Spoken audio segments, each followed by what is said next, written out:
Hello and welcome to the first edition of the 2022 Thursday NFL Betting and Daily Fantasy Preview Show. I am your host, Ian O'Connor, Senior Data Analyst at Football Outsiders, and joining me as my co-host, as he will every week, is Tom Strachan, one of the newest Football Outsiders contributors. Tom, how are you doing on this Thursday, the kickoff Thursday of NFL season? God, it feels so awesome for kickoff to be here. How many months have we spent sort of making these hot takes, coming up with ideas of how we think the season comes out? I've drafted far too many best ball teams, got far too many dynasty rosters that I need to set tonight before kickoff. But it's here, just ready for things to get going. Yep, it's finally here. You mentioned the months of hot takes. There have been plenty of them, especially as you get further into the offseason where people and shows are losing talking points to talk about, but also all the research that's gone into it over this time. And we finally get to see some product on the field that's not just preseason games.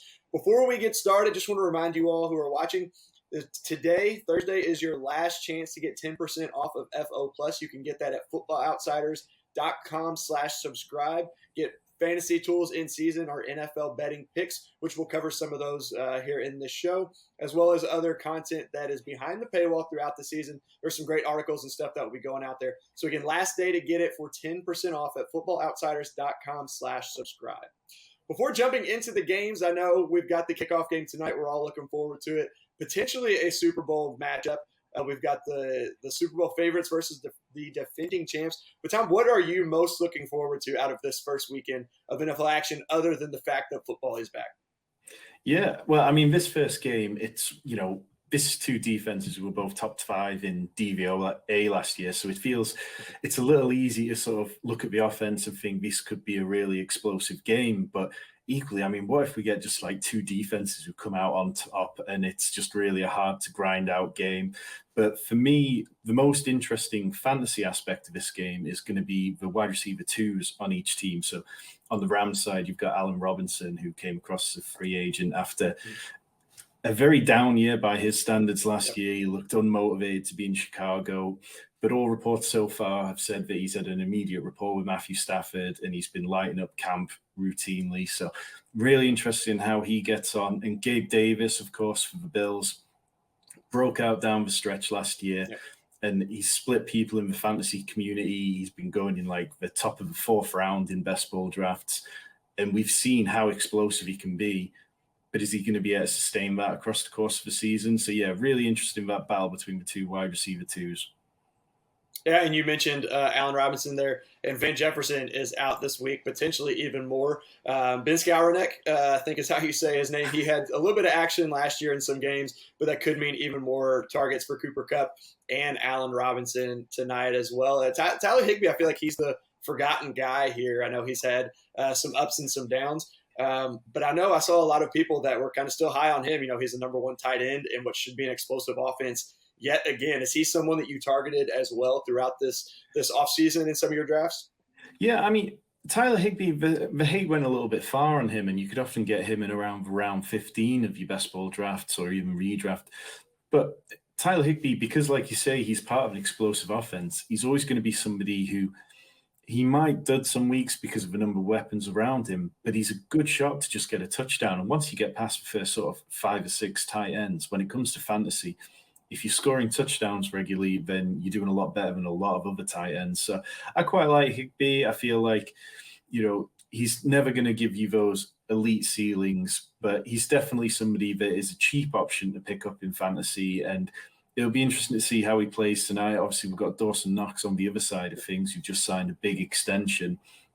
And he was somebody who, I can't remember off the top of my head, but sort of like 50 to 60 catches, but made his real fantasy worth by scoring a lot of touchdowns last year. So now that we've got the Gabe Davis breakout season incoming, if you listen to some people, or perhaps we see Isaiah McKenzie more, is Dawson Knox going to be able to sustain that fantasy usage and keep getting touchdowns, or is he going to have to catch the ball more regularly to make up for it? Yeah, and I had him last year, and I think I remember one game specifically. It was a Sunday night or Monday night. I guess I don't remember it specifically. But one of those nights he had 2 or 3 catches, and it was 2 or 3 touchdowns. I think all of his catches were touchdowns. Something crazy where you'll take the touchdowns, but I don't know if you can get that kind of touchdown rate consistently moving forward, but he'll still be involved. Just got a big contract extension yesterday, I believe. So they're expecting him to be around for a while and be a part of that offense. And this one, from a betting perspective, we're looking Buffalo is favored by 2 points. At least last I checked, it's a 51.5-point total. You mentioned the top defenses. These are 2 of our top 3 teams overall in Football Outsiders, our projections. Top 6 offensive projections and top 5 in defense. So really 2 of the best. I mentioned potential Super Bowl preview.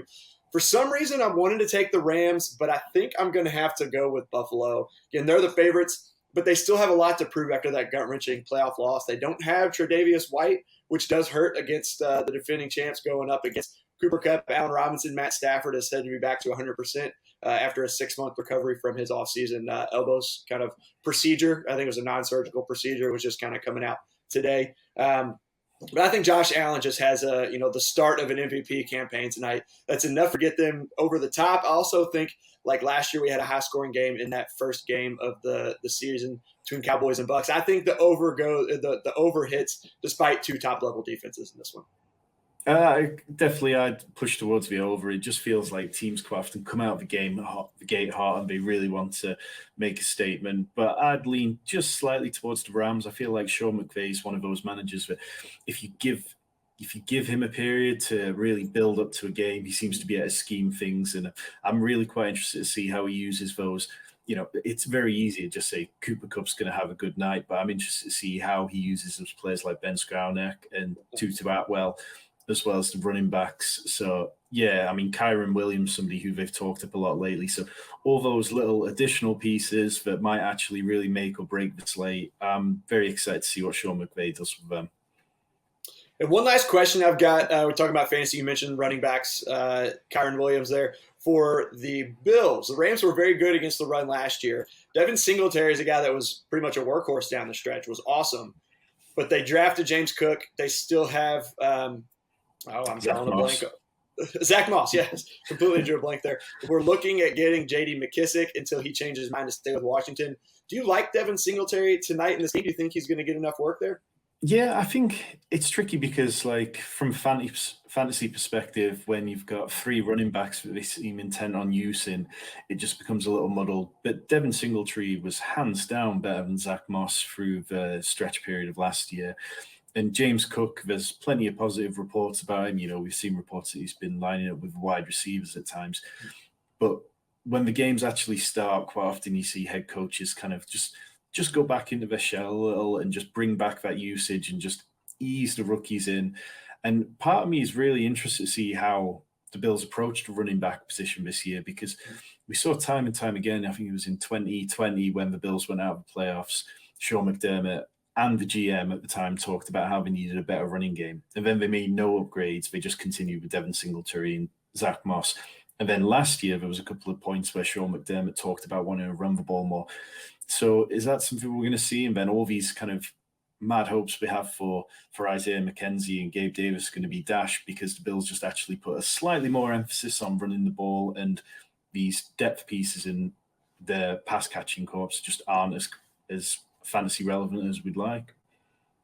Definitely a good problem to have when for both of these teams, when you've got a ton of options, both in the passing game and the running game. So that's the big one tonight, kicking off the season. Again, Buffalo at LA Rams, defending champs against the Super Bowl favorites. Moving on to the Sunday slate, starting with Indianapolis, who is a 7-point favorite at Houston Texans. The total in this game is 46 points. Now, last time we saw Indy, it was a big letdown in Week 18 against Jacksonville last year. They missed the playoffs because of that game, or in partly due to that game. Brought in Matt Ryan to make a championship run, hoping that he can bring everything together. They've got a pretty good defense. They aren't really projected as well in our numbers, but we know they've got the pieces there to have a good defense. An interesting note here, all 4 AFC South teams are projected in the bottom 11 in DVOA. Indy is the highest and the favorite there. They won these games 31-3 and 31-0 last year. Wouldn't be surprised to see Indy kind of blow this one out again. They're tied for the biggest favorite of the week. Last I checked, again, it's 7 points. I lean Indianapolis to cover here. That Houston team will be better. Davis Mills showed some flashes.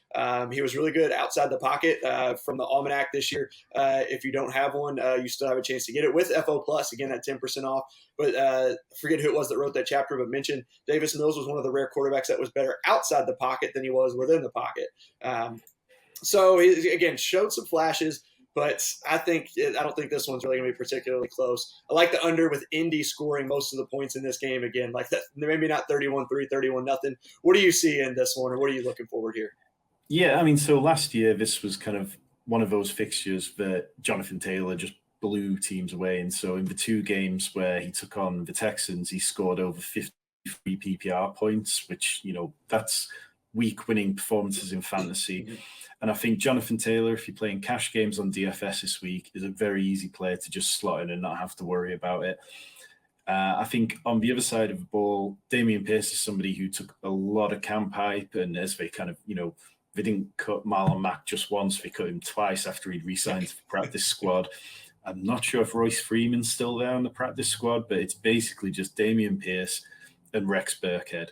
And Damien Pierce isn't the kind of like 3-down runner like Jonathan Taylor necessarily. But what he is he's very good in short yardage. So anytime around the goal, they'll have complete faith in him in that situation. And he also holds his own in pass protection, which is going to keep him on the field more. So he's 4,800 on DraftKings this week, and I wouldn't be surprised to see a lot of people play him, even though the match isn't necessarily the friendliest for the Texans if they get behind. But I'm high on the Texans this year. I think, you look at what they've surrounded Davis Mills with. Brevin Jordan and Nico Collins both flashed at times last year and could make good, solid jumps. I think if the Texans can kind of keep it close-ish through the first half, then we could have a really interesting game. And one line that stood out to me looking at the betting was Nyheim Hines, who consistently through camp, you heard them talking of how much they wanted to use him in the passing game, how much they were going to play him out wide, how they felt like last year they really didn't use him well enough. And his receiving line set at 21.5 yards at the minute, and I would really expect him to hit the over there. Yeah, you mentioned it's going to be a big Jonathan Taylor game for sure. Nyheim Hines, a good play there, at least in the receiving game. What about, imagine you're starting Pittman. He's the number 1 receiver here. It's going to start 0-0, so they're going to throw the ball. They're going to have to throw the ball some, or at least they will. Mo Alley-Cox could find the end zone, but again, overall, it seems just like a heavy run game for Indy to start the year. Does that push Michael Pittman down your board a little bit this week, or do you still think he can be finish as a wide receiver 1 in week 1? Yeah, definitely. I mean, I'm all aboard the Pittman hype. I think he's a difficult player to play in if you're playing on daily fantasy tournaments where you're really trying to imagine the ceiling outcome. It's quite hard to see Pittman racking up maybe 30 points this week, which would be what you might need to win an overall tournament. But it's kind of easy to tell yourself a tale where Michael Pittman racks up between 15 to 20 points, and he's kind of underpriced at the minute. He's 5,500, which is just a smidge over 10% of your total salary that you've got to play with. And I think particularly if you're playing in cash games, double ups, head-to-heads, he's a player I'd be more than happy to roster in those. So that's Indy at Houston. We spent a little bit of time. There's not too much more really on that game. We don't really think that's going to be, again, you said a little high on Houston, but I don't think this one's going to be as close. It may be, but that's Indy at Houston, 7-point favorites and a 46-point total. Moving on to another 1 o'clock game. Jacksonville, 2.5-point underdogs at Washington, 44-point total. Getting on that lower end this week. Jacksonville has the potential for a bounce-back campaign with Doug Peterson now, and they'll really more so that Urban Meyer is not in the picture, I think is as big of a reason for them to bounce back this year. Carson Wentz, on the other hand, for Washington, moves on to his 3rd team after being traded to Washington. But their defense should bounce back this year. They were really bad on 3rd and 4th down in the pass game. Both teams are still projected among the bottom 5 in the league, though. I like Jacksonville actually to cover in this one and to win. I know some of the FO guys, a handful of those guys, especially Aaron, said, an 8-9 win game, I think, for Jacksonville is not out of the picture. And there's some good fantasy, some, I guess, maybe sneaky fantasy goodness for them this week and really this whole season. Yeah, and I think it's going to be very interesting how the Commanders start, because obviously the unfortunate incident around Brian Robinson getting shot, it's opened up a path for Antonio Gibson to be fantasy relevant again and to see more touches. And I think his biggest issue is himself really now. Last year he fumbled the ball 6 times in a season, which that's, coaches just don't like that. Ron Rivera, he's an old school coach. He doesn't want to see his running back putting the ball on the ground. And I think he fumbled in the first preseason game this year too, didn't he? He did, yeah. And it's just one of those, like, you need to be able to keep hold of the ball if you really want to make the most of these opportunities. We saw the Commanders were aggressive bringing back J.D. McKissick when he was about to sign for the Bills. So he can't be on that long a leash, but he is going to have opportunities to try and run the ball early on. And on the other side of the game, it'll be really interesting to see how much James Robinson plays, like 8.5 months after tearing his Achilles. Doug Peterson said he's not going to be limited. He's not going to be on a pitch count. And he's somebody who, personally, if I can avoid it in fantasy, I'm not starting James Robinson this week. In daily fantasy, neither of the running backs on either side of the ball particularly appeal. I'd much rather play Christian Kirk, who's 5,100. And you look at him, he was a priority wide receiver signing for them in free agency. And all the reports have been really good. It just seems like Trevor Lawrence is going to come out feeling much more comfortable this year. And if they're going to have success through the passing game against this defense, which we've talked about being really bad on 3rd and 4th downs, then it's most likely to run through Christian Kirk. I'm not going to talk myself into playing Evan Ingram. Yeah, Christian Kirk is a guy that I targeted pretty aggressively in my drafts, especially in those middle rounds. I just think he's got the potential to really, I guess he broke out last year, but to do even more. He only scored, I think it was 5 touchdowns last year. He had like 8 red zone targets. The Cardinals were one of the top 10 in rush rate, rush rate in the red zone. So I think, this is a good place to start for him, especially you mentioned in your article as well. Chase Young is out for at least the first 4 games. On the other side, though, Jacksonville had the 2nd worst pass defense DVOA last year. They did add Darius Williams, a Super Bowl champion cornerback from the Rams. But on that side, for the Commanders receiving, we know Terry McLaurin is the number one there. Jahan Dotson is a guy that I like in Washington. I target him as well. Think he has some upside this week and all season long. How do you feel about him this week as that number 2? But really, it seems like he's going to have a pretty strong role in this offense. Yeah, it was kind of a strange, off season, because a lot of the time these rookies who come in, if they've got 1st round draft capital, fantasy managers were all over them. But Jahan Dotson sounded like he did well in camp. He did what he needed to do. He impressed enough, but he never really got that steam. So he was always available in around like that kind of 11th, 12th round in fantasy drafts and best ball drafts.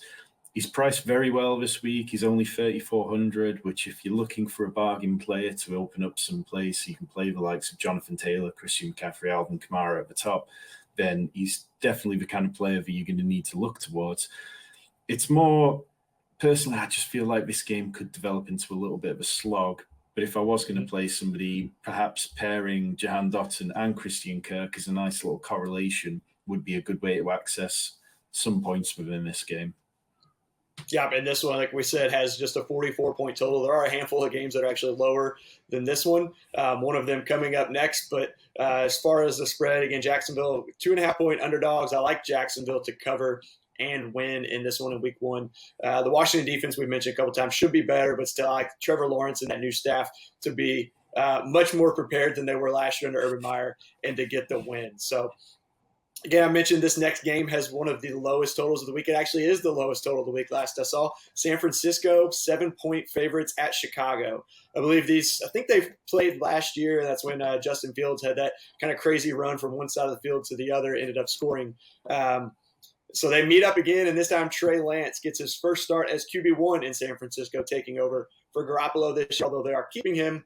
But Fields, a sophomore year with a new coaching staff, expecting a little bit more from Fields, though he doesn't really have many receiving options. These defenses are projected to be better than the offenses. What are you looking for offensively in this game? I know you and I, before we jumped on here, we're talking about Trey Lance and Brandon Ayuk. Is that something that you're kind of targeting this week?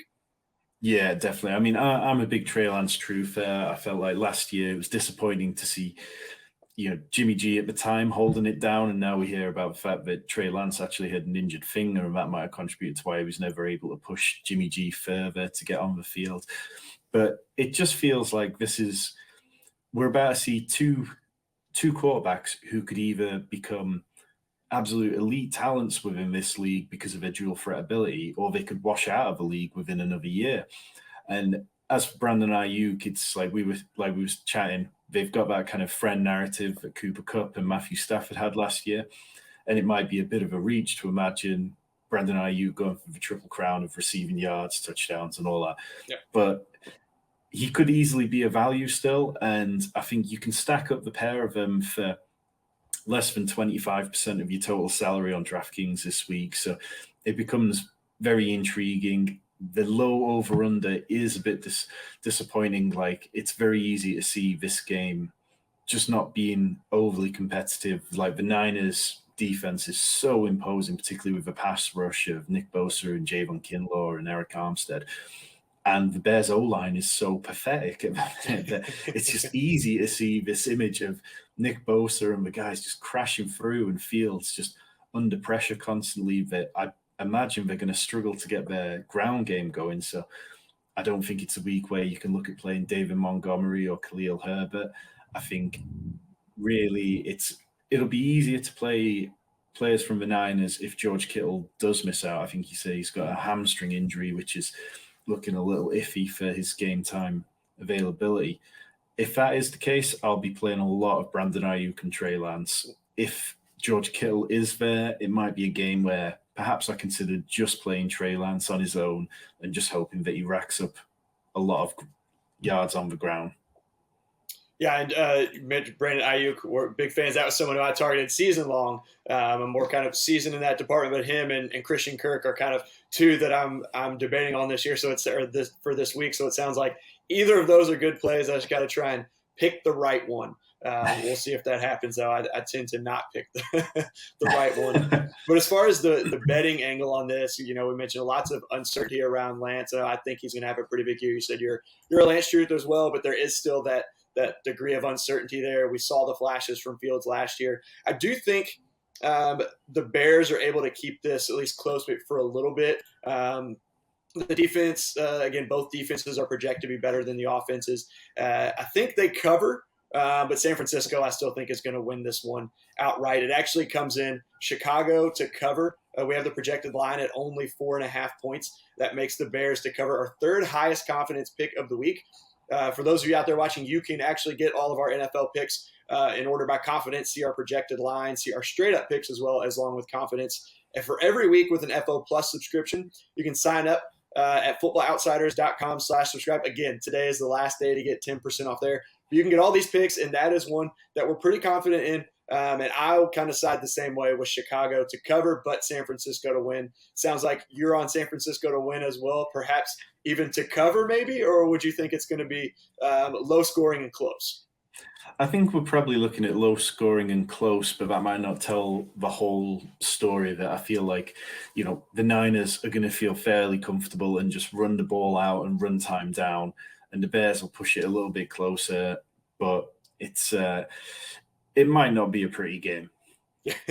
Probably not, especially in Chicago. They've had some not so good things said about their field. I think it was them earlier in the preseason that had a concert. The field was just absolutely torn up. So hopefully no injuries. I know we've seen that a handful of times with different places with bad playing surfaces, but hope for the best there. Hope for more scoring, but it may not come.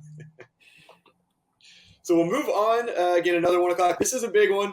Not really a great game in and of itself. A low total of 42 points. But the Baker Mayfield revenge game. Cleveland is 1.5 point underdog against Carolina. So Baker is the favorite just slightly. I think this is the closest this is the lowest spread of the week, I believe, at 1.5. 1.5, I think I've seen a couple places.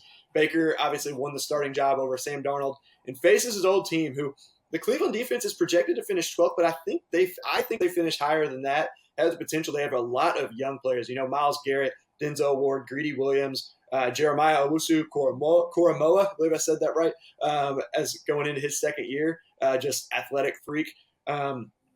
I personally, in the betting department, I like the Browns to cover in a low-scoring game. Maybe sneak out a win, but this could be like a 1-point game with the under hitting. I honestly don't see a ton of scoring. Carolina's got a pretty good defense, too. They've got some really young, good players over there. Jeremy Chin and again, I'm drawing a blank. The cornerback from South Carolina that's back this year, had the injury last year. J.C. Horn, yeah, I can't remember my names today. But again, another game, maybe not a lot of scoring here. What about the fantasy side? McCaffrey is healthy, went number 1 overall in some drafts, number 2. So if he's healthy, he can win you the league. You're starting him as long as he's healthy, no matter what. McCaffrey's ceiling is just so much higher than any other player, including Jonathan Taylor when he's healthy, because of the damage he can do in the passing game. I mean, he's really truly elite in both passing and rushing the ball. And obviously we haven't seen that much lately, but if he's remotely healthy, then you've got to go for it. I mean, I saw today that he's been on the injury report with a minor shin injury, but yeah, I think he got cut by a cleat. I saw just before we jumped on here or something. But yeah, so it's not something really to worry about.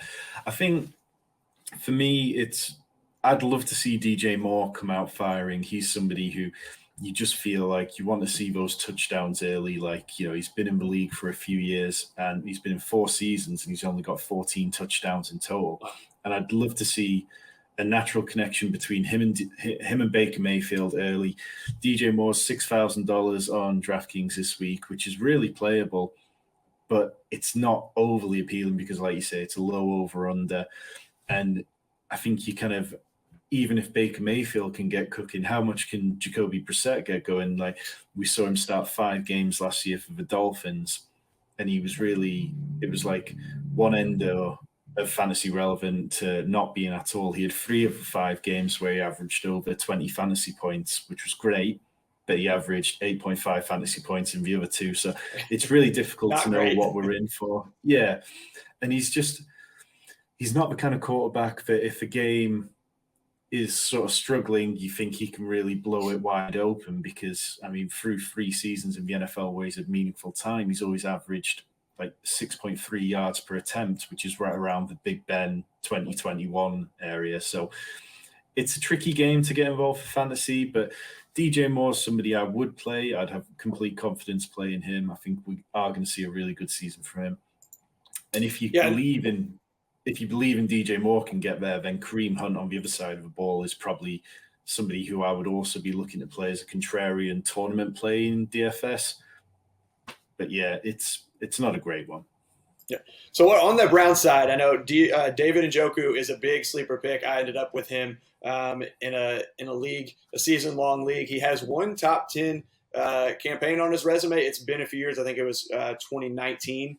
The big thing with him has always been getting the playing time. Austin Hooper's gone. Harrison Bryant is still there, and I think he will have some role. But Njoku looks like he's finally going to be the guy, going to get most of the snaps. He got a ton of the snaps in preseason.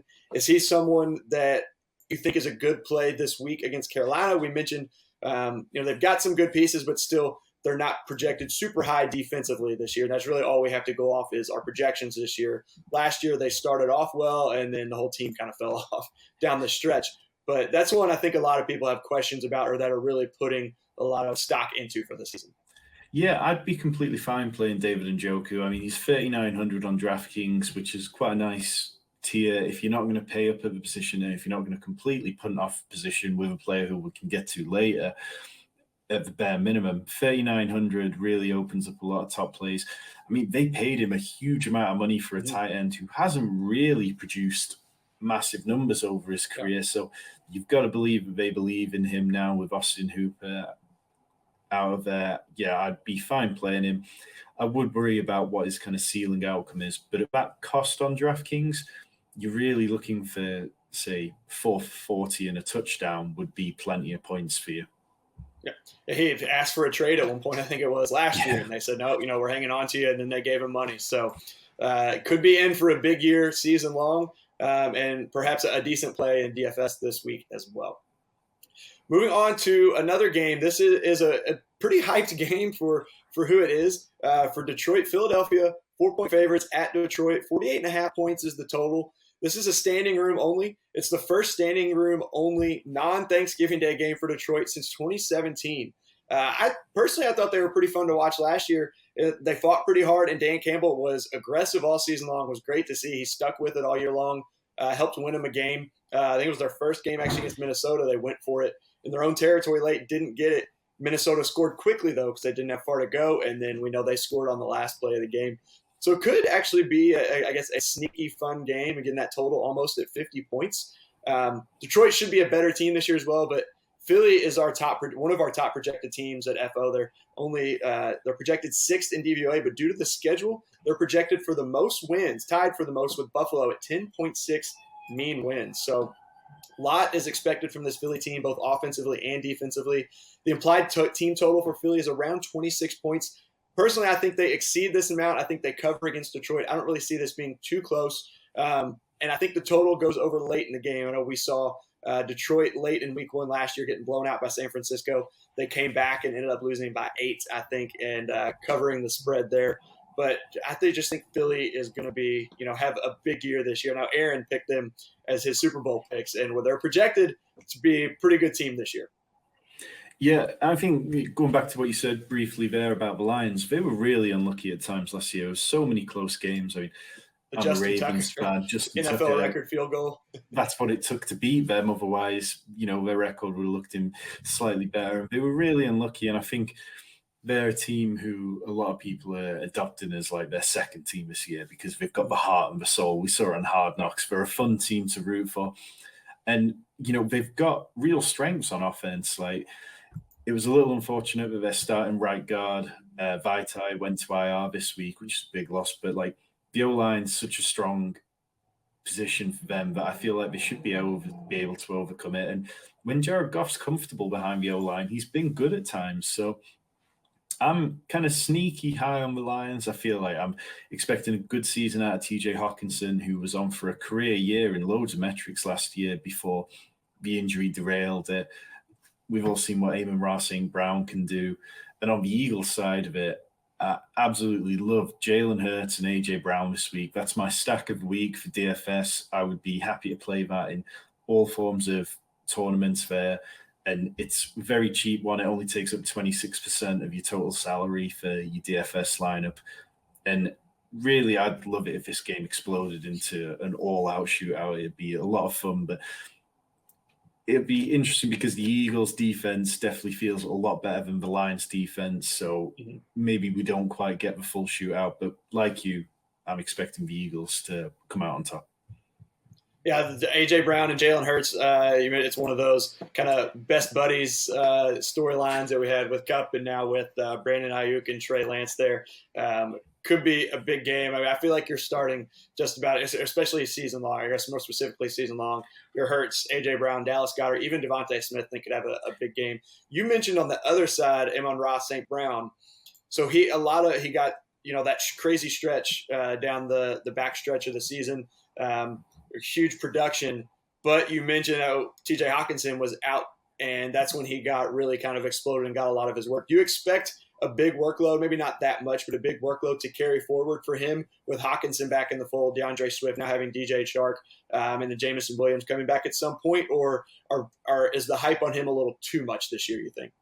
I think it's possible for both players to get there. I think, TJ Hawkinson saw a lot of targets last year that were deeper down the field than he'd previously seen. So they were making use of him. And obviously him and Amon-Ra St. Brown didn't really overlap a huge amount. But I think it's possible for both players to get there simply because of the way that Jared Goff likes to play the ball. I mean, we often say, there's only so many targets to go around near the line of scrimmage. But, there's no reason that both Hawkinson and Amon-Ra St. Brown can't be playing reasonably close whilst you've got your field stretcher in Josh Reynolds and DJ Chark, who seems to be doing okay through camp before Jameson Williams comes back. So I'm quite fine playing Amon-Ra St. Brown. He's a little bit pricey for me on DraftKings this week. He's 6,100, but on regular fantasy matchups, you've just got to slot him in and expect him to pick up where he left off. Yeah, and he is one of those guys. Jared Goff, I think it was a few weeks ago, said, when things break down, when he needs to play, he is looking for Amon-Ra St. Brown. So that is kind of a plus in his favor. And again, Hawkinson's still there. So you got a couple kind of go-to guys, which is always good to have. Moving on to our next game is New England Patriots plus 3.5 at Miami. This one's got a 46.5 point total. So right around the middle of the pack this week. AFC East matchup to start the season. Big storyline, Tyreek Hill's first game with Miami. Mac Jones coming out for his sophomore encore after a very good rookie year. Both teams only projected around the middle of the pack in offense, bottom 8 in defense. Miami won both games last year. Fantasy-wise, New England they got Devontae Parker.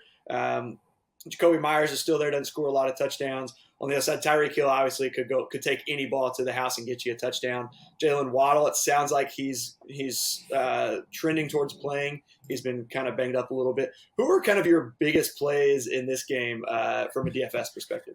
Yeah, I think, like you said, Tyreek Hill is the one that stands out. So he's 6,800 at the minute on DraftKings, and in his days in Kansas City, you could have seen him at the sort of 9,000 upwards range. Wow. So we're getting a real discount because of the situation he finds himself in and the uncertainty around Tyreek and Tua and how that's going to go. And it feels like Tua's always got something to prove. Even when he's got players on side, he still doesn't seem to have the owners backing, like we heard this year about how they wanted Tom Brady. So Tyreek Hill is somebody I'll probably play a little of just because he's so cheap that he could easily put up 20 points and then he's giving you a really great performance based on his cost. Jalen Waddle, it does sound like these kind of nagging soft tissue injuries might hamper him a little. And then on the Patriots side, there's just so many question marks, like who's calling the plays, which running back's going to see the biggest amount of touches and the highest value ones, because even if Ramondre Stevenson's seeing more, is he getting the goal line work? What's the wide receiver rotation look like? Because there were reports through camp that Nelson Aguilar and Kendrick Bourne weren't particularly impressive. It's Devontae Parker revenge game. He spent 7 seasons in Miami. Like, is that worth playing? It's a little thin for me in this game. But then also we've heard that Jonnu Smith has really impressed. So if he rebounds from a really poor season last year, is that going to eat into Hunter Henry's production and just make this whole team just completely not worth playing in fantasy? So generally speaking, I probably won't play very much in this game. Tua, definitely not somebody I want to be playing until I start to see it. But Tyreek is fine, definitely at his price of 6,800. Yeah, and he, like I said, could take any catch to the house, basically. But as a deep threat, too, Tua, there's obviously a ton of questions around what kind of quarterback he can be. He actually led the league in deep ball completion percentage last year. Another note from the Football Outsiders Almanac. But he didn't have a lot. So is that just a product of a small sample size? Or is he good? And over a larger sample size, he will still be very good at the deep ball. So that's something that we'll kind of wait and see, or have to take a wait and see approach and see what happens there. But again, like you said, I'm expecting a big game from Tyreek Hill in his first game in Miami. It's at home. New England's coming in as 3.5-point underdogs. I mentioned the Dolphins won both games last season. One of them was a 1-point victory on the opening Sunday. I think it was a Damien Harris fumble late as they were driving down to potentially take the lead. For exactly that scenario was. But I like this one to be close. Again, our projected line is Miami -3. I like New England to cover, Miami to win. So maybe, a go-ahead field goal, down a couple points or something, or just to keep it close in this one. I think they're fairly evenly matched for the most part. What do you think? I think it's a game that's tricky because, Bill Belichick has had the number of Miami Dolphins numerous times, but like I say, Miami actually got the better last year. Obviously, there was a new coach in Miami as well. So Mike McDaniel, how is he going to make this work? Is it going to look reminiscent of the 49ers at times? Or is he going to come out and surprise us with something different? So it's a game, personally, I'll leave it. It just feels like one which it might be quite interesting to watch the game in 40 back, but that's about it for me. So that, again, is New England, 3.5-point dogs at Miami with a 46.5-point total. Next game is a big one, big rivalry between the Saints and Falcons. New Orleans, 5.5-point favorites going into Atlanta, just a 42.5-point total in this one. The Saints really have Super Bowl aspirations, the second best projected defense by our numbers. Average offense, but they have a lot of room to exceed that projection.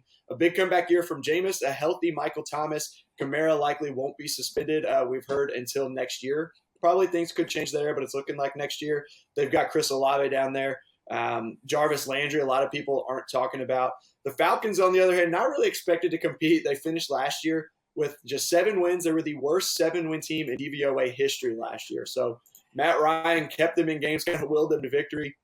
They signed Mariota to replace him, but also drafted Desmond Ridder for my alma mater, St. Xavier High School here in Louisville. So that's pretty exciting on a personal level. But he showed some flashes in the preseason. I think we may see them both get into games at times, but it seems like it's mostly going to be Mariota, at least to start.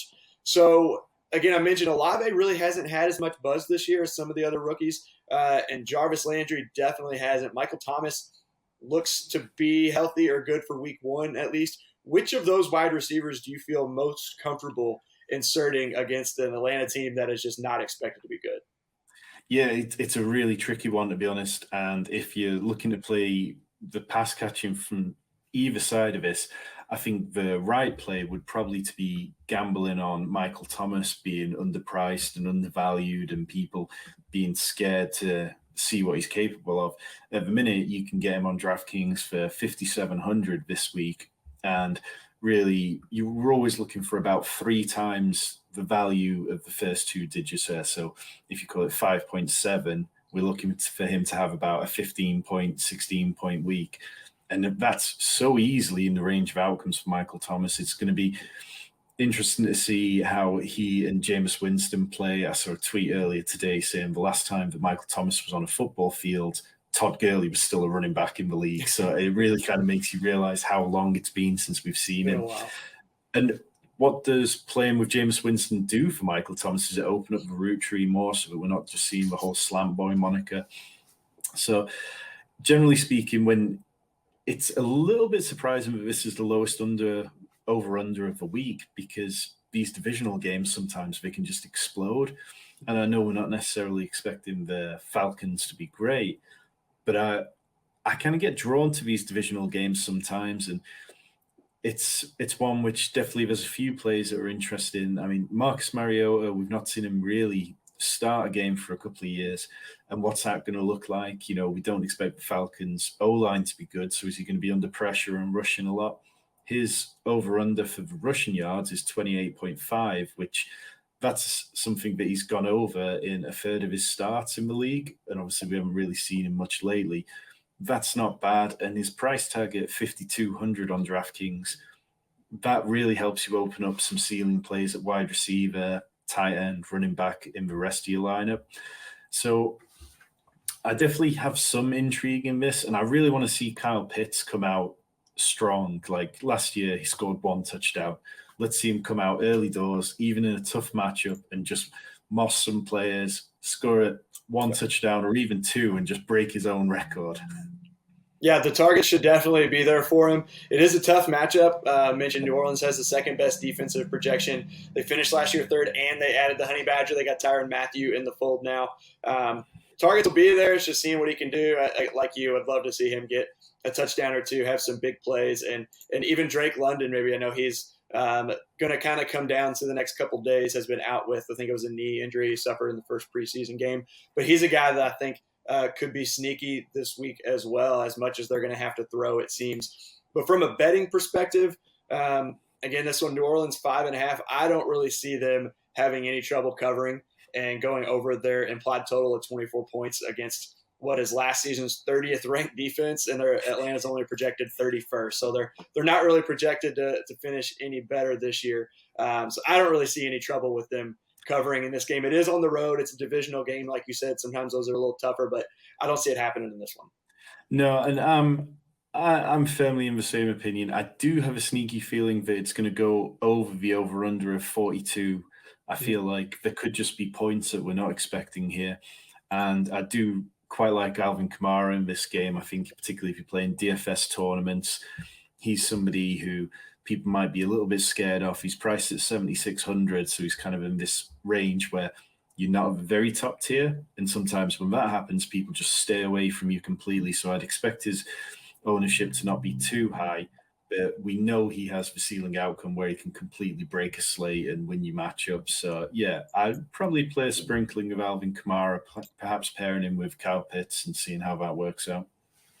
Yeah, I think Kamara was running back 6 overall, I believe, in 6 full games with Winston last year. Averaged, I remember that, like over 22 touches, 5.5 catches, something like that. Just was still produced Alvin Kamara-like numbers. So a good play there, and it looks to be a good start to the season for the Saints. Moving on, another divisional game. Pittsburgh, 6.5-point underdogs at Cincinnati. 44.5-point total in this one. The Super Bowl runners-up begin their AFC title defense with the rival Steelers. Joe Burrow says he's 100% from his preseason appendectomy. We'll see. On the other side, Mitch Trubisky making his first start for Pittsburgh after backing up Josh Allen for a year in Buffalo last year. Pittsburgh now has our top projected defense, but they've got a tough matchup against what we know is an explosive Bengals offense with a much improved offensive line. Joe Mixon's a guy that I have as a keeper in a league. It was late second round, one of the last picks of the second round. So not bad with our keepers. He would have been gone. How do you see him playing, though? He doesn't really play third downs, catches passes, but not a ton. But that offensive line is just so much better. But he's going up against a tough Pittsburgh defense. Yeah, and it's a side of the ball which it hasn't really had a lot of interest this year. Like, people are so preoccupied talking about the passing game and Joe Burrow and whether they're going to be able to come out firing like they did last year. Joe Mixon's approaching that kind of age for running backs where we do start to see a little bit of a fall off. Early on in the offseason, the team kept hyping up Chris Evans, really believing that they had something in him and he could have eaten into Mixon's workload. But then Chris Evans hasn't grabbed the ball by the horns during training camp, and apparently the team were a little bit disappointed in him. Samaje Perine's still hanging around. It's very difficult to see Mixon really ever make that jump into the top 5 running backs, but just through volume alone, he should be able to get there and stay relevant. Like yourself, I had a Bengals keeper slot this year. I had Jamar Chase, who was in the 5th round of my draft, so that set me up nicely in my home league. But and I know a lot of people expect the Bengals to come out firing like they did down the stretch, but the Steelers games really weren't like that for the Bengals last year. Joe Burrow in the 2 games against them averaged 180 passing yards against them. So he hasn't done it against the Steelers yet. That defense is going to be really tough. So it becomes very difficult to kind of project this one for fantasy explosions. And maybe it's a kind of week where the contrarian play is to play this and it helps you win a tournament because nobody's doing it. But it's just not a game I really want to be involved in. I have a feeling that the Steelers are going to try and slow the game down, and that's not an environment I want to be playing a lot of players in. Yeah, and how are you going about that Pittsburgh offense? Maybe not even for this week, but in general, they've got Deontay Johnson, Chase Claypool is in line for a big bounce back year. George Pickens is the big name. They've got Pat Freiermuth and then Najee Harris, who's dealing with a little bit of an injury, but still, if he's healthy, going to get the workload. How are you going about that offense, I guess, for the year, or at least in the early going with Trubisky? Is it just kind of a wait and see approach how he does? Or are there guys that you're willing to start? I know you said you're kind of shying away from it, but is there a guy you're willing to start in his first game in Pittsburgh? Yeah, so in the long best ball, some of it we've had, I pretty heavily faded Najee Harris because it just doesn't feel like a fantasy environment I wanted to be in on a running back. And then you heard about the Liz Frank injury, the bad O-line, the chance for whoever comes in at quarterback isn't going to dump the ball off to him like 19 times a game like Big Ben was doing. So Najee Harris is somebody who I really don't have much anywhere, so it's not a worry for me. It's not a matchup that I'll be targeting this weekend either. I feel like at his price range, you can get – there's so much value around this weekend. It's easier to get to the top tier players or just fade and pay down. George Pickens, I feel like is going to be somebody who has played a lot this weekend. He's $4,100 on DraftKings, which is very cheap. Anytime you get a wide receiver under the 5,000 mark, it's typically a real bargain if there's somebody you think can blow open a slate. At that price, you probably want 40 to 50 yards and a touchdown from him, and you'd be feeling very happy. In terms of my fantasy matchups, I've got a lot of Deontay Johnson. I really like him as a player. I feel like he's perennially undervalued, and he's somebody who, now that we've got a quarterback who's not looking to throw the ball within like half a second of the snap, we might start we often saw Deontay Johnson catch the ball and immediately be in traffic. So I'm kind of bullish this year that we see his yards per catch increase because he'll be thrown into possibly slightly more favorable positions. The quarterback is, it's a real unknown. I mean, Mitch Trubisky rehabbed his image by not playing for a year, but how long do we see him before Kenny Pickett's in there? It's tricky, but I do feel good about the skill position players, the pass catchers, particularly for the Steelers. They're good enough players that they should be able to do okay at times. Yeah, Deontay Johnson is one of those guys, kind of like a Tyreek Hill. I feel like he caught a lot of passes over the middle and can just take off with it. He's also can be a deep threat. He's had was kind of that deep guy there in some of the games. So can do a little bit of everything. Got the speed, can catch those slants and take them for a while. So he's kind of my favorite out of those as well. I do think Chase Claypool could have a big year again, go up like his rookie year. I think it was 9 touchdowns, could kind of match that or exceed that this year as the number 2 guy with a much better quarterback. Like you said, he's got the size and physicality to do well. So I agree with you, both Deontay Johnson, Chase Claypool, both of those guys I think could be good. Now, from a betting perspective in this one, we've got this pretty close to that 6.5 point line. I personally think Trubisky is able to move the ball with those several options in the passing game, keep it close. But I think Cincinnati ultimately wins. May very well come down to another clutch kick from Evan McPherson.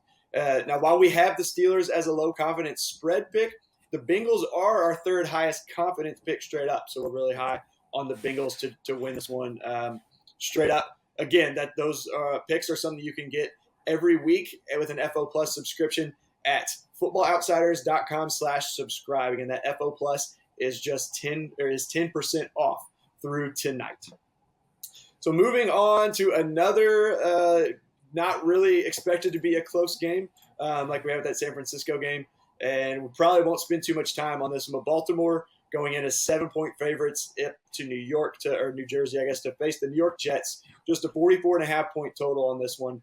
Baltimore's got our 2nd highest projected DVOA for this season. They're 12th in offense, 8th in defense. Could really exceed that 12th ranked offensive projection, getting several guys back from their historic season of injuries last year. Lamar in a contract year. As long as they don't agree to something in the next couple of days, he'll be playing in a contract year.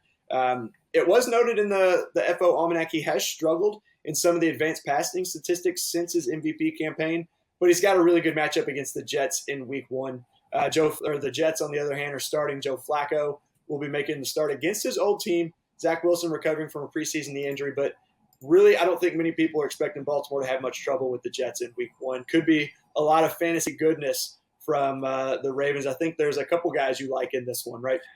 Yeah, and it's one of those where it's been quite interesting because early on in the offseason, everybody spent a lot of time saying, well, the Ravens aren't going to pass the ball like they did last year, where Lamar Jackson passed 31 times a game, which was an increase of like 5 on his average from before that. But then we've got to the start of the season, and you look at the running backs. I'm very skeptical J.K. Dobbins plays. It sounds like he's probably – and there's no reason for them to rush him out there. But you're looking, It's Mike Davis, Kenyon Drake, and Justice Hill. That isn't going to be the running game the way that Greg Roman wants to run the ball. So instead, we are going to be looking possibly at a Ravens team which is still passing the ball heavily. And on that side of things, you've got Rashad Bateman, who's had his first healthy offseason with the team, and now he is the clear wide receiver 1. The most interesting of the kind of plays for me is Isaiah Likely, who's just 2,500 on DraftKings, which is the cheapest it's possible to play anyone from a skill position. And if you play him at 2,500, you can really open up your lineup to play a lot more. During the offseason, during training camp and OTAs, I'm a Ravens fan. I follow the Ravens really closely. Every single day, Isaiah Likely was making big passes. And it wasn't just the team's media team who were putting out videos and stuff like that, hyping him up. All the players, Lamar Jackson, Mark Andrews were talking him up. We saw it in some of the preseason games. So I'd be very tempted to play him. On the Jets side of the ball, I think the most interesting thing to note is how well Elijah Moore played with Joe Flacco last year. The differences between the games where he played with Zach Wilson were huge. So in the 2 games that Elijah Moore played with Joe Flacco, his points jumped from 10.8 PPR points to 21.5. His yards jumped from his yards jumped from 39.22 to 92.5. So we really saw Joe Flacco have a real instant connection with Elijah Moore. So if the Ravens put the Jets in a position where they have to hurry up and they have to go pass heavy, then Elijah Moore could be very interesting. And the other player, which I wouldn't mind in big, heavy Raven stacks, playing the other side of it, is Michael Carter, who could see some third down receiving work in hurry-up situations. Yeah, and you mentioned Elijah Moore with Joe Flacco. In one of those games, it was against the Dolphins, who finished with a top 10 secondary. Elijah Moore went for 141, and a touchdown. So you mentioned those two games, just so much better with Flacco. One of those against a good secondary, which the Ravens should have some of their most of their secondary pieces that they missed last year coming back. So could be a big game for Elijah Moore. I agree. Had basically those stats down on my end as well. So especially expecting to get down, like you said, and if they have to go quick and pass, he's going to get targeted pretty heavily, I think. With the betting side of this one, the largest spread of the week at 7 points. New York is projected top 10 in defense, but I think Baltimore comes out, puts on a show, puts up some points. I think they cover pretty easily in this one. The total, a little bit more difficult, 44.5 points. It was harder for me to make a decision on that one. I don't know. Baltimore could put up a ton and the Jets get a couple touchdowns and it goes over, but it could be, with that defense, the Jets are projected, again, a top 10 defense. They could hold them in check a little bit, but Baltimore still do enough to cover. So the one that, I'm more confident in is the Ravens to cover that touchdown and extra point. Yeah, that's the safe bet, in my opinion. Feels much more just the Ravens covering, but betting on how many points is definitely a little tricky there. And moving on to, I believe this is, I don't have it on here, but I believe this is the first of our 4 o'clock games. Las Vegas at the LA Chargers. This is a huge one of the biggest games of week 1. The Raiders are 3.5-point underdogs on the road, 52-point total. So again, one of the biggest games. Devontae Adams' first game in Las Vegas. We can't forget week 18's potential tie gate last year. Herbert's unbelievable 4th down conversions. Brandon Staley's timeouts that may or may not have enticed the Raiders to go for the win instead of going for the tie to get them both in the playoffs. Can't imagine that really had anything to do with it. But that AFC West is stacked this year. Both of these teams should compete and have a chance to win the division. The Chargers are our favorite here at Football Outsiders to win the division, but it's close, and all 4 teams are projected over 8.5 wins, and they're all top 15 in DVOA. So much fantasy goodness in this one. You got Justin Herbert, Keenan Allen, Mike Williams, Austin Eckler, even Gerald Everett, new tight end there in LA, and then Derek Carr, Devontae Adams, Hunter Renfrow, Darren Waller. I mean, there's just so much to choose from. You're starting pretty much any of these guys you've got, I think, in season long. What are your favorite DFS plays and any stacks in this one? What are your favorites? I'm sure there are several stacks you could play in this one. Yeah, it's one of those games where finding the right stack might be the key to it because there are so many options to it.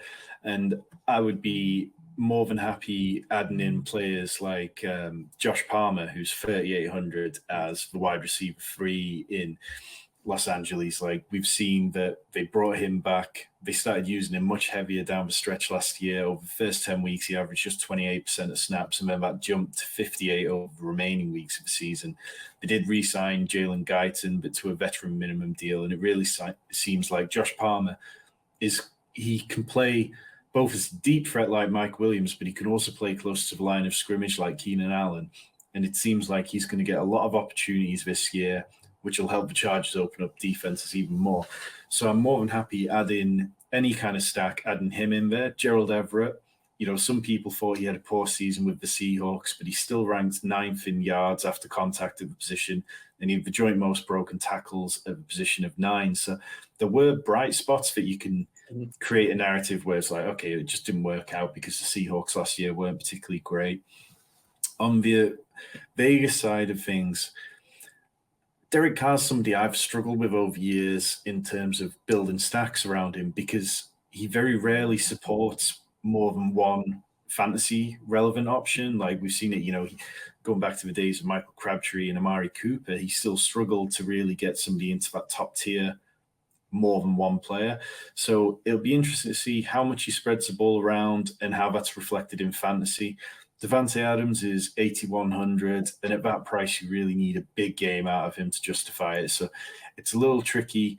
I feel like people will look to pay down a little bit in this game and try and find those players like Mike Williams at a little bit cheaper. So in that, you might find that by playing Devontae Adams, you're actually playing the contrarian side of things. And if we see this whole whitewater rafting best friend narrative play between him and Derek Carr just explode and he goes for like 2 touchdowns and 150 yards, that could be the key to the slate. So I don't mind it at all. I feel like I'll probably, between now and lock on Sunday, I'll create an awful lot of lineups that feature these teams heavily. Yeah, I'm counting on Justin Herbert. He's a guy that I took in season long, had him last year as well, and just was very good for fantasy lineups. Now, we mentioned there's a lot of fantasy goodness here. The total is the second highest total of the week at 52 points. With the offenses, I lean over initially, but at the same time, the Chargers defense is projected to be much better than Vegas. Vegas is around average. LAC is projected third highest in defense. They got J.C. Jackson. They lured him away from New England. Still have Bosa. They've got a really good defense. Derwin James there. Both of the offenses are projected top 10, but I think Herbert and the Chargers are too much for the Raiders, and that Chargers defense keeps the Raiders in check at least a little bit. They're going to score their points, but I like the Chargers to cover that 3.5-point spread, and also for this one to stay under. Probably going to get pretty close and make me pretty nervous. Late, there obviously is the chance that these two offenses just go off for a bunch of points. But I lean with the under on that high one and just think that Chargers defense is going to come out pretty strong on Sunday. I think it's one of those where it's just going to be such a good game to watch. This is going to be one of the real highlight games of the week. And I think if you've got any players that you're starting in it, then it's probably going to be a fun game. The only players that I'd have a little hesitation about might be the Raiders running backs. We saw that Josh Jacobs, he's in his contract year. They turned down the option of his fifth-year extension. And it seems like Zamir White might be somebody they look to get involved early. Whether that happens this week with the first game of the season remains to be seen. But I'd probably be avoiding the Raiders running backs. Yeah, Josh Jacobs was my pick in our staff predictions that just went out today on footballoutsiders.com to fall short of his Kubiak prediction. You said, I think Zamir White gradually gets more and more work. Brandon Bolden potentially in the pass game. They've got a couple guys that they could have. He's not going to catch his 50-plus passes. I don't think he caught last year. And today, I think I agree with you. He could fall short this week as well. Going right into another big game that could feature a lot of points. This has the highest total of the week. Another game out west. We got 3 big games out west this week, starting with tonight. But the Kansas City Chiefs, 6-point favorites at Arizona. 53.5-point total. Again, the highest total of the week. Kyler Murray got his contract. Now he just needs to lead them to a playoff win. Got embarrassed in the first round last year. Mahomes and the Chiefs, on the other hand, they're not AFC favorites this year. They're still going to contend, though. So despite the loss of Tyreek Hill, Kansas City still projected as our number one offense. Arizona really only projected around the middle of the league. They're going to be missing DeAndre Hopkins the first 6 games. Rondale Moore's been a little banged up. I think he's still expected to go in week 1 and expect them to get him the ball. But with 2 of our bottom 5 projected defenses, don't be surprised to see the over hit, even having the highest total this week. And that's the way I'm going to lean, is the over in this one and take Kansas City to cover. All the questions about missing Hill, who's going to step up outside of Kelsey, plus the hype around Buffalo. I think Mahomes and the Chiefs come out and take care of business. And that Arizona defense has been finished top 10 lately, but they really have looked better, or have not looked as good as they actually finished.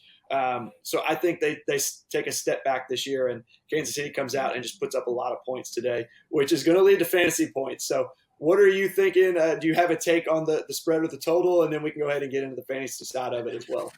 Yeah, like you, I feel like we're going to see this go over the, so was it 54 points? It's 53 and a half or 54. I think you've seen both of them. You can see this being sort of both teams scoring sort of high end of the 20s, mid 30s. And for me, that just opens it up to so many opportunities for DFS. And whereas in previous years, you've had to look at stacking Tyreek Hill and Travis Kelce with Mahomes, it's incredibly hard to do. It takes such a big percentage of your salary that you're really struggling with the rest of your team. This is the cheapest the Chiefs have been to stack them up in years. And now you can look at adding Patrick Mahomes with Juju Smith-Schuster, who is quite cheap this week. I believe he's sort of 5,200. Marquez Valdes-Scantling, who's around that sort of 4,500 mark. And on the other side of the ball, Rondale Moore looks to be really one of the most popular picks of the week. I think with DeAndre Hopkins being out, people are just penning him in for that high percentage sort of catch. You know, we've seen him be used really close to the line of scrimmage. He had like something crazy like a 2.0 ADOT last year for the average depth of target. So there's a lot of options. I feel it's going to be really interesting to see how Marquise Brown deals with being the focal point of a passing attack this year. when he was in Baltimore, there was always Mark Andrews there. So even though he might have had top cornerbacks lining up against him, a large portion of coverage was always dedicated to Mark Andrews. So over these first 6 games, I'm really keeping a close eye on him. He's 6,200, which feels slightly pricey. Like it's at that sort of range where it's like, oh, is he going to pay off? But it just takes so little from Kyler Murray, one big deep ball, and all of a sudden you're getting 100-yard bonuses. You've got the touchdowns. So it's a little tricky. I think he gets the targets too. I think Brown will get pretty much as many as he can handle as well. Yeah, and it's one of those where I don't think there's particularly a wrong way to play this. If you're looking to play any of these players for cash games where you're basically looking to beat half the field, Juju's somebody who I really like this week. I wrote him up in my DFS column today, and he is, let me just find that, 5,200. And yeah, you can really imagine him seeing a high volume amount of targets, racking up those PPR points. And if I'm playing small field tournaments, I would just absolutely stack as many pieces in this game and hope it blows up.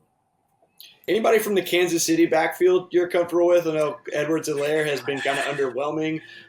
There's talk about Pacheco taking over. They've still got Jerick McKinnon there. But it seems hard to predict there in Kansas City. Yeah, I mean, the fact that they kept all 4 running backs on the roster, even Ronald Jones made it after there was some talk he might get cut, it becomes really difficult. I do think Clyde Edwards-Helaire is going to see the majority of the work. He'll see more snaps than anyone else. But we've seen they don't particularly like to use him around the goal line. So if he's not getting those high-value touches, if Jerick McKinnon and Pacheco are coming in and seeing plenty of the pass-catching opportunities, then he really becomes that sort of between the 20s runner where he's not going to give you the ceiling that you need from him.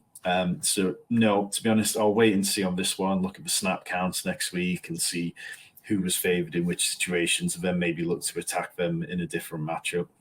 Yep, I agree. No, the next matchup we have, there's no question about who's going to be getting the touches in the backfield for either team, really. We've got the New York Giants going into Tennessee as 5.5-point underdogs, a total 43.5 points. It's one of those kind of blah games. You know, I don't think anyone outside of those markets is really looking forward to the Giants and Titans. Titans were the number 1 seed last year, but were the worst number 1 seed in DVOA history. Now the Giants, on the other hand, look to have a fresher offense with Brian Daboll in there. But there's a lot of questions still, and there are preseason leaders for the worst record and number 1 overall pick in 2023. Now, I wouldn't necessarily be surprised if the Giants pull the upset here, but I expect Tennessee to be a little too much to win. I'll take the Giants to cover just because I think they're going to be improved from last year with just a better offensive environment, a much more friendly offensive environment. And Tennessee's defense was good last year. They're young. They're not projected super high. I think like 22nd or the 20s by our numbers. And the total is one of the lower totals at 43.5. I like the under there. I don't really like too much, again, from this game in general. But I mentioned those running backs. I think Saquon is a guy that you like. I was really high on him this year. We know Derrick Henry is going to get the work. How are you feeling about these guys, at least at their price points this week?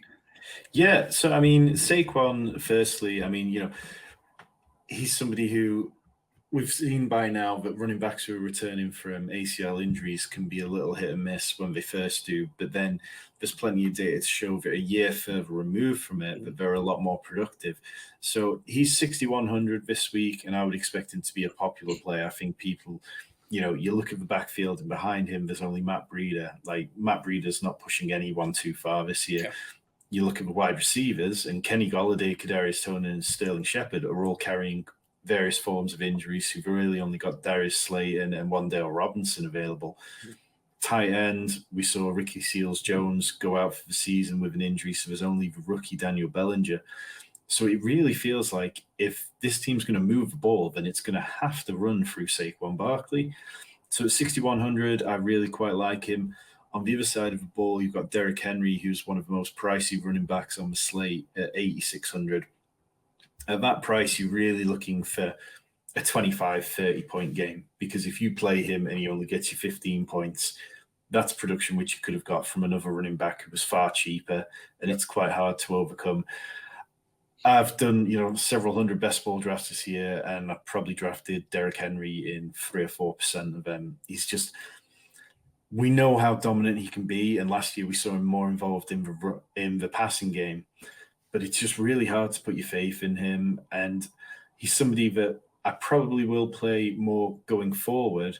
But right now, this game, the main interest for me is Saquon Barkley. And I might take a speculative play on Austin Hooper, who's the tight end there now. He left the Browns. And by all accounts, him and Ryan Tannehill have got a decent rapport. And he's only 3,700. So even if he has a poor game, it doesn't kill your lineup.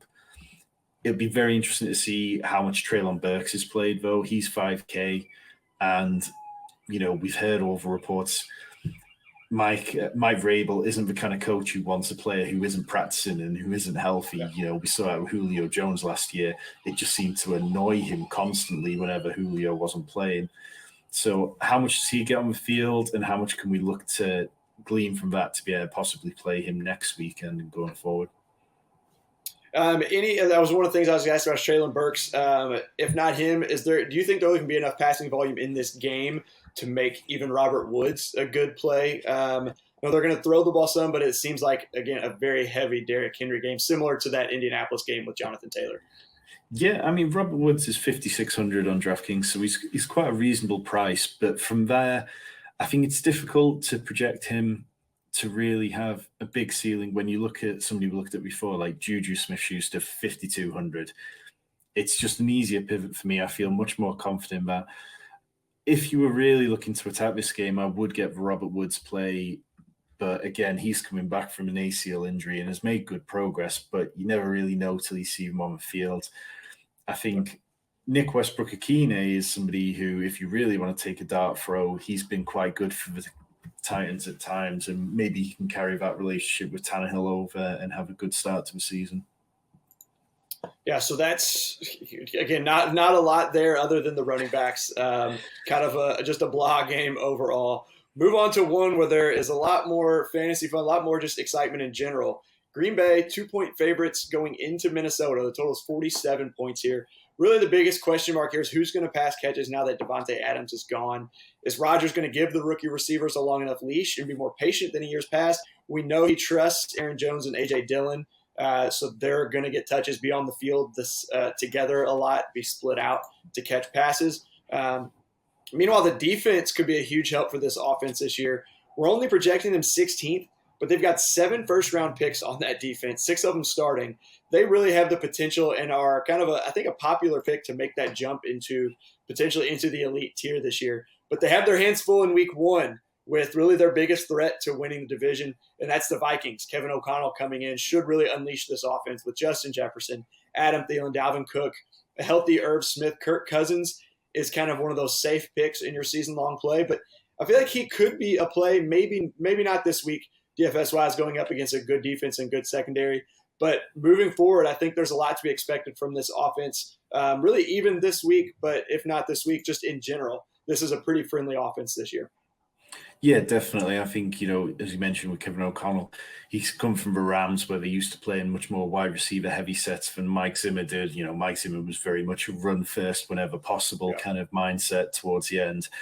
So I quite like KJ Osborne. I think, he had a really solid sophomore campaign where he picked up 82 targets, turned them into 655 yards and 7 touchdowns. The majority of that was when Adam Thielen was out, but it feels like now he's going to be on the field much more often and see some of those opportunities. He's only 3,800 on DraftKings this week, so if you're looking to attack this game, he's somebody I don't mind adding onto it. On the Packers side of the ball, fantasy Twitter is awash with talk of Sammy Watkins being a week 1 fantasy hero and somebody who we should be looking at. But I mean, I'm a Ravens fan. I saw him last year. It felt like there wasn't anything left in the tank. And if you go back over the last 3 years to when he really blew up on opening day for 48 points, since then, it halved down below that to 22. Last year, it was 14. This opening day narrative, it's gotten a little overblown, really. So I won't be starting Sammy Watkins no matter what. Christian Watson is somebody I'm really interested in. I think he's a real wild card. We saw the team trade up for him. We know he played in North Dakota, which was a bit gadget either way they used him. But he really feels like the kind of player that could win fantasy leagues this year if he does have Aaron Rodgers' trust. He's missed a bit of training camp, which is a shame. And then outside of that, it's Romeo Doubs at 3,000, which is the minimum cost for a wide receiver on DraftKings. I would expect people to gravitate towards Romeo Doubs if they're stacking up this game. Yeah, and Rodgers has praised him. He had a couple where he said, he's got to catch those balls, but we've seen the throws and the connection between them and videos coming out of camp, and the praise from Rodgers, which, like I said, is sometimes rare for the rookie receivers. On the other end, Dalvin Cook, I don't have his price. I know, or I'm sure you do, but he scored 8 touchdowns in 5 games against Green Bay since 2019. I'm pretty sure one of them was a 4-touchdown game. I think it was 2 years ago. Just had a huge game. Is he worth starting for you? We've got that improved Green Bay defense. At his price, except I don't have the price in front of me. I'm sure you do, but is that someone that you're willing to target this week? Yeah, so he's 7,900, so he's 300 more than Alvin Kamara, and he's just a little bit cheaper than the likes of CMC and Jonathan Taylor, like by a little bit. So he's somebody who, as you mentioned, he could really break a slate open, and should catch more passes this year, I think. Exactly that. If this Vikings team is going to look to pass the ball more often, perhaps he sees even more dump-offs from the backfield. And I do really like Dalvin Cook. I think he is one of those last sort of like running backs who really has the chance to be the running back one. And there's not very many running backs who really have that in their outcomes. So very much fine playing him. I think the Packers running backs, it gets a little dicey trying to work out which one of them you'd like to play, because even though Aaron Jones, we've seen his in limited amounts, we've seen that games without Devontae Adams, his points just go through the roof. But A.J. Dillon is by no means just a backup. He's a very good running back in his own right. So seeing how they're used is very interesting. And if you do feel confident on either of them, I mean, Aaron Jones is 6,700, so you're getting that baked into your price. People are unsure on how it'll play out. Yeah, and LaFleur, I think, called Dillon and Jones 1A and 1A. So and I mentioned they're probably going to be on the field together a lot. I agree with you, Dalvin Cook. In the mock draft we did on the FO stream a couple weeks ago, I said that he's my pick for the number one, for the RB1 this year. I think that offense is just going to have a huge year. He's going to score definitely more than, or I guess not definitely, but more than 6 touchdowns. I think he'll get into that double-digit range this year. From a betting perspective on this game, man, Cousins in Minnesota, they beat Green Bay in Minneapolis last year as 1.5-point dogs. Minnesota's got proven talent at all 3 levels defensively. They added Harrison Phillips. They won't be required to start their high draft picks right away, their rookie cornerback and safety. I give Minnesota the edge offensively, at least beginning of this year. They're our 7th projected offense. I hate to say it, Minnesota's my pick to cover and win over my Packers. I actually like them to win the division as well this year. I think they're just going to have a big year. I hope I'm wrong this week and on the season, but I really like them at home in that atmosphere with Rodgers still kind of building a connection with his receivers to come out and to win this game outright as underdogs. Again, would love to be wrong on this one, get off to a 1-0 start, but Minnesota they were my pick in our staff predictions to overachieve as well, be the best bet to overachieve. So we'll see come Sunday. We'll see. Moving on, we've just got a couple games left. I know we spent a lot of time on some of these games. This is going to be the Sunday night game, a rematch of last season's opening kickoff game. Fantastic game last year. Tampa Bay won on a field goal with just 2 seconds left. They're projected to have a top 2 offense, but just slightly below average defense this year. Meanwhile, Dallas is kind of the opposite, an average offense after trading Amari Cooper, losing Cedric Wilson, plus the loss of Tyron Smith really hurts them. But the defense is projected to remain a top 10 unit. So this could finally be the year Brady declines. I know people have been saying that for years now. Seems like Chris Godwin is on track to play, but then I saw today he said it'll basically come down to Sunday before the game. What are you looking at, and kind of what are your thoughts on Godwin and then just in general from this game on both sides? Yeah, I mean, Godwin was somebody I bought a lot of in best ball this year because it felt like you could get him at one point in the 8th round, and even if he missed a month, he was worth it for the end of season push there. So I'm very much invested in Godwin, and hopefully I'd rather see him take a couple of weeks and make sure that he's fully healthy when he comes back. And with the additions of Julio Jones and Russell Gage, I think that's, along with Mike Evans, they can survive a couple of weeks. When this game started the season last year, it was a game which it was all through the air. The rushing games just really didn't get going. And that'll be interesting to see because the Bucs were one of those teams you just didn't want to rush against, and some teams just gave up completely.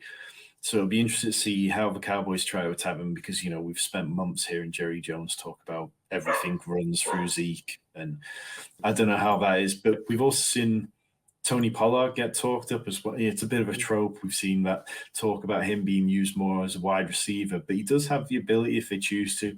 His receiving line is set at 18.5, which he beat that in 9 games last season. So I find that a really interesting bet to be with. But yeah, it really just comes down to the wide receivers for me. And if you were playing this in DFS, it'd be the 1-game slate showdown.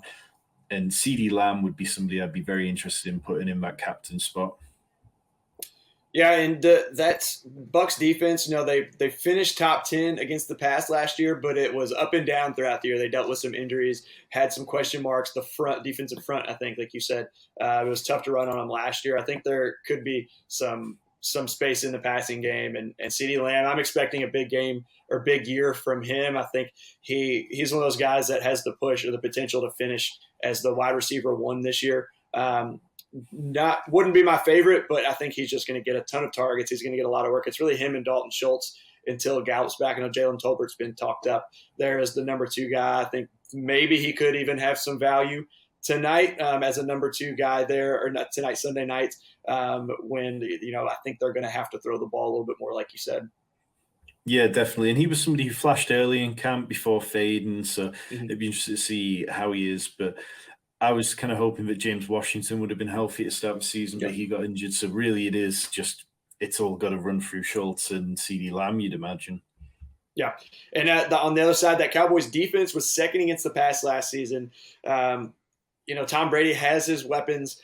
The Dallas offense is the big question mark. Tyron Smith, without him, the Dallas Cowboys were below average in the 5 games without him last season on offense. I like Tampa to cover on the road as 2.5-point favorites on Sunday nights. And our FO straight up pick is also Tampa, but it is our lowest confidence pick. But I'm riding with them to win and to cover. Maybe they get a field goal and win by more. I think last year they just won by 2. They were down 1, but I like them to cover that 2.5-point line. Again, I mentioned our confidence picks. You can get all of those NFL picks every week with an FO Plus subscription. Sign up for today's the last day for 10% off of our FO Plus, where you get our NFL picks. You get fantasy news. There's a lot of great articles on there that are going to be included in FO Plus at footballoutsiders.com/subscribe. So moving on, we've got our last game, and we've been on here a while going through all these games, giving a lot of great information here. This one, I don't think we really need to spend a ton of time on, at least from a betting perspective. Right now, Denver is a 6.5-point favorite going into Seattle, 44.5 points. The Russ revenge game, it's Wilson's first game not playing for Seattle, and it's against Seattle at Seattle. So the Seahawks went with Geno Smith over Drew Lock. Only projected 26th overall. They're actually my pick in the staff predictions as the first overall pick next year. They've got a tough schedule, two games each against all their division. They play the AFC West. They play the Saints on the road, the Bucs in Germany. Personally, it's my favorite pick of the week, Denver to cover -6.5. I don't think Seattle will really have much success offensively. The Denver defense isn't really projected that high on our end, but Geno Smith, Drew Lock, DK Metcalf and Tyler Lockett are still very good receivers, but I just think Denver is going to have a pretty easy time, and Russ is going to light it up against his old team. From a fantasy perspective, I'm really high on Cortland Sutton this year. What are you looking at in this game? Is there anyone from Seattle you're willing to play? And then what are you thinking about the Denver guys? Yeah, well, it's a little bit easier with Kenneth Walker being out with this kind of hernia surgery that we're not quite sure how bad it is yet, that you can probably fire at Rashad Penny in any situation where you've got him. You probably play him quite happily in DFS showdown and just see whether he picks up where he left off last season. I mean, over the final 5 games of the year, he was averaging 120 yards per game, averaging 2 big runs per game. Mm-hmm. And they're the ones that really help for fantasy, because if you can score quickly, then it forces the opposition back on the field and it tends to increase the amount of points in the game. So that would be interesting. DK Metcalf, it'd be really interesting to see how he plays, because in the couple of games that he played with Geno Smith last year, his stats took a spike, not quite to the Elijah Moore, Joe Flacco level, but he went from 14 PPR points per game up to 19.32. He went from 4.39 receptions per game up to 5, and his touchdowns increased from 0.52 per game with Russ to 1.2 with Geno Smith. So it would be very interesting to see if that rapport keeps going. And then on the Denver side of things, it's got to be Courtland Sutton. I think he's going to be a very popular choice to be captain in DFS showdown games. And you really just want to see those moon balls downfield to Courtland Sutton and see Russ carve them up. But it just feels like it's going to be a bit of a cringy game. Russ Wilson, he's a cringy personality. It's not a game which I feel like the storylines around it are going to be better than the action on the field. Yeah, like I said, I don't really expect it to be much of a game. Seems like a couple years ago we had a lot of Monday Night Football games. Last year we had some better games, but this year doesn't seem like there's a lot to love from Seattle. I could be proven completely wrong, and I wasn't the only one to pick Seattle as the first overall pick for next year. But I think just Denver gets the best of Seattle, really. It doesn't really make it that close at all. So that does it. It's Monday night. That wraps up our Week 1 preview. We'll be here every Thursday giving you a preview of every single game, running through the betting lines, the totals, just kind of an overview of each game, and then Tom giving a lot of DFS advice. You can also catch his article. Comes out. Does it come out on Thursdays, I believe, each week? Yeah, it's out on Thursday mornings. Thursday morning. So we'll touch on some of that here, but also some things that aren't in the article. So be sure to come back. Don't forget to sign up for FO Plus at footballoutsiders.com/subscribe. Again, today is the last day you get that for 10% off. There's a lot of good stuff in there that you can't get without the FO Plus subscription. Ads are also not on the FO Plus. So you'll have the pleasure of not having really ads on the site there with FO Plus. And also with Underdog, they've got their Pick'em Challenge throughout the season, as well as a Battle Royale. You can get match your deposit up to $100. So it's a 100% deposit match up to $100 with the promo code OUTSIDERS at Underdog Sports. Tom, thank you for joining me from across the pond. I know it's getting kind of late for you, but I imagine you'll be up watching that game tonight and won't want to miss it, right? I go the other way. I get up at 5 a.m. to watch it so that I can skip the adverts. And I'm in my mid-30s. I'm too old for staying up to 1 a.m. to kick off the game. Yeah, I hear it's hard enough for me to stay up to the end of the game sometimes, and it's just about 11:30 or midnight where I am. So awesome. Well, thanks for joining me. It's good. Our first show together. Again, our first NFL preview for Week 1. We'll be back next week to preview Thursday Night Football and the rest of Week 2. Thanks for joining us.